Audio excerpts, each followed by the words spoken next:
In this edition of our self-defense series, I'd like to talk about the lead side kick. As usual, if you have any questions or comments, they're most welcome, and I'll try to answer them as quickly as possible. Sometimes it's not as obvious to the person who's learning this from a new standpoint as it is to someone who's been doing it for a while. So if there is any confusion about anything, just tell me exactly what it is, and I'll try to explain it in another video if it's not easily explained in writing. Uses of the lead side kick is similar to the lead jab and the lead front kick. Now, the advantage of the lead side kick is it is a very fast and powerful kick. Now, the reason I haven't put this as my number one topic and put it behind the front kick is, although the front kick is relatively easy to do, the lead side kick does take a little bit longer to get that precise coordination, and also it stems very much that you must have the right stance, and you've corrected that, because it's not always straightforward. As well as being just a very powerful and fast attack, it is also quite safe. But getting back on that power thing, it's probably the second most powerful linear kick that you can do, and it's also one of the three most powerful kicks that are possible, including the spinning heel kick. The spinning heel kick, of course, is also very powerful, but the timing and precision that you require for a spinning heel kick is exquisite, and it's a very risky kick, and it's really one only for the experts to use in a real situation, because if it goes wrong, it could be the end of your day. Now, some of the advantages about the lead side kick are that it's, as I previously mentioned, a very, very safe kick to do. There's not a high risk of your opponent answering it. The most obvious answer to a lead side kick is a straight out defensive move, getting out of its way. As I said, it is very, very fast, and it's not easy to block, and frankly only the more experienced fighters can come up with a good answer to it as far as a direct counter-attack goes. Another advantage of it is it's very easy to connect it up with a second lead side kick. If you want, you can literally throw these all day if you want, though in general principle you shouldn't use the same attack 3 times in a row. If your opponent has backed up a bit after your first lead side kick, you can then combine that with an advancing side kick, which is very, very similar. It's just using your advancing steps from your stance that I showed you in the earlier video, and you can just advance a little bit and throw the kick. Now, if your opponent has stepped back a great distance, that gives you the opportunity to connect up a forward burst side kick, and the forward burst side kick is undoubtedly the most powerful kick in martial arts. There's no equal to it, and the forward burst side kick is something I'll get onto in a later video. It is also deceptively simple, because the lead side kick is not so complicated, but a forward burst side kick does take a whole rethink of your posture and so forth, and that'll be the subject of an individual video, because the forward burst side kick is really the nuclear weapons of martial arts, but just like a nuclear weapon, it's not easy to put together.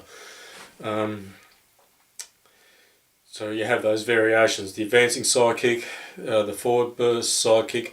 Other variations that you have are off the rear foot. Now, off the rear foot is good to try with combinations, and again I'll probably do a video on a side kick off the rear foot a little later as well. Now, it's not as fast as off the front foot. It's the more common type of side kick. Most martial arts will use the side kick off the rear foot. Where we use it, it's good to use following up with combinations. Now, if you've done a jab with your right hand, for instance, you can follow that up with a cross with your left hand, and the side kick is one of those options that you could have following on behind that left cross, because your body is already twisting and you can throw that behind it. Now, practicing the lead side kick, one good form of practice is practicing it against the wall.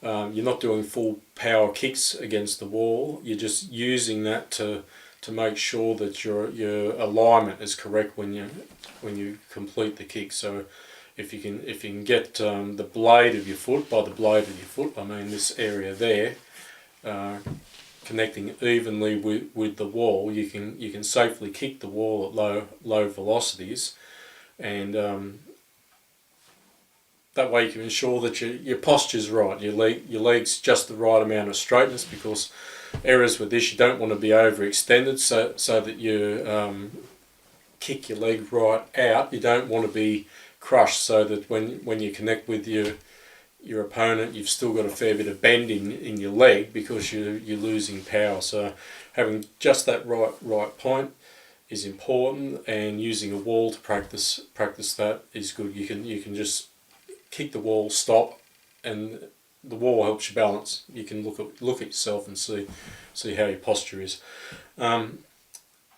Using a partner with a shield, both of you can practice. You can alternate so that you both have a go, and just doing that lead side kick with the shield to get the feel of connecting it at first, and also the feel of connecting it with body weight behind it. And also to get used to the fact that your opponent does move. Your opponent can, or your partner in this respect, can try moving a little bit closer so that your kick is crushed, or moving a bit further out so your kick's overextended. That forces you to use advances and retreats to maintain the proper fighting distance to be able to use it. Practicing with medium and heavy bags helps you get your final connecting impact with it. You need to have a combination of penetration and body weight behind it. Now, if you've got too much body weight and not enough penetration, what's going to happen with a medium or heavy bag is it's just going to swing. Now, that looks good when you push the bag back, but it actually doesn't do anything. You can practice with your opponent that your opponent doesn't need any padding or shielding of any type. If you put your leg up against him and you have some bend in your knee and you just push him, you can push your partner back 10 feet, no problem at all, and he won't feel the slightest amount of pain or any risk of damage. That's something that you don't want to have when you're delivering the kick in earnest. Naturally, you can use the front kick to fend, just as you do with the normal front snap kick, but that's not what you're aiming for.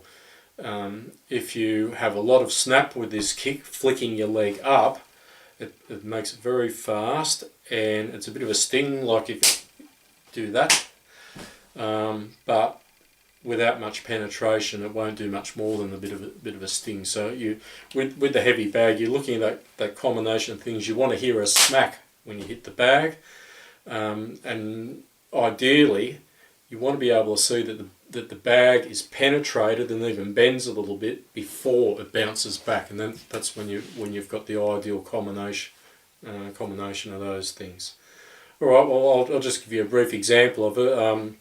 Takes a lot of practice, and try to think about when you're doing this kick, you need to twist your rear leg so that when the kick is at its completion point, your toes will be pointing directly away from your leg, and at best you can have a line between your front toe, which is connecting the target, and your your rear toes should pretty much all be in a line. They're leaning more towards the heel, of course, because you're kicking with the blade of your foot. So somewhere central to your foot should be the landing point. But again, as I said, the blade of your foot. So right about there.